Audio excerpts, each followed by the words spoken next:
নগদ অ্যাকাউন্ট থেকে কিভাবে ভিসা কার্ডে টাকা পাঠাবেন সেই প্রসেসটি দেখাচ্ছি। তো প্রথমে মোবাইল থেকে নগদ যে অ্যাপসটি আছে সেটা ওপেন করে নেবেন। ওপেন করে নেওয়ার পরে আপনারা একটা অপশন দেখতে পারবেন ট্রান্সফার মানি। তো আপনি ট্রান্সফার মানি অপশনে ক্লিক করবেন।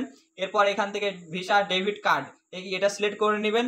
এটা সিলেক্ট করে নেওয়ার পরে আপনার ভিসা কার্ডের যে নাম্বারটি আছে সেই নাম্বারটি এখানে বসিয়ে দিবেন, ঠিক আছে। এখন যদি আপনি কার্ডটা যদি মনে করে রাখতে চান তাহলে রিমেম্বার এটাতে ক্লিক করে টিক মার্ক দিয়ে দিবেন। এরপর আপনি এই প্রসেসে ক্লিক করে দিবেন। তো আমি প্রসেসে ক্লিক করে দিচ্ছি। প্রসেসে ক্লিক করে দেওয়ার পরে এখন আপনি কত টাকা পাঠাতে যাচ্ছেন সেই টাকার পরিমাণটা এখানে লিখে দিবেন। তো আমি 50 টাকা পাঠিয়ে আমি আপনাদের দেখাচ্ছি। এরপর 50 লিখে আপনি পরবর্তীতে ক্লিক করবেন।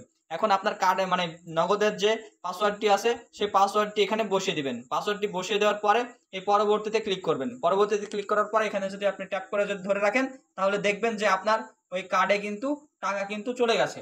তো এইভাবে কিন্তু খুব সহজে আপনি ঘরে বসে নিজেই কিন্তু আপনি টাকা পাঠিয়ে ফেলতে পারবেন যে কোনো ভিসা কার্ডে। তো এই ভিডিওটি ভালো লাগলে অবশ্যই লাইক কমেন্ট শেয়ার করবেন। ধন্যবাদ।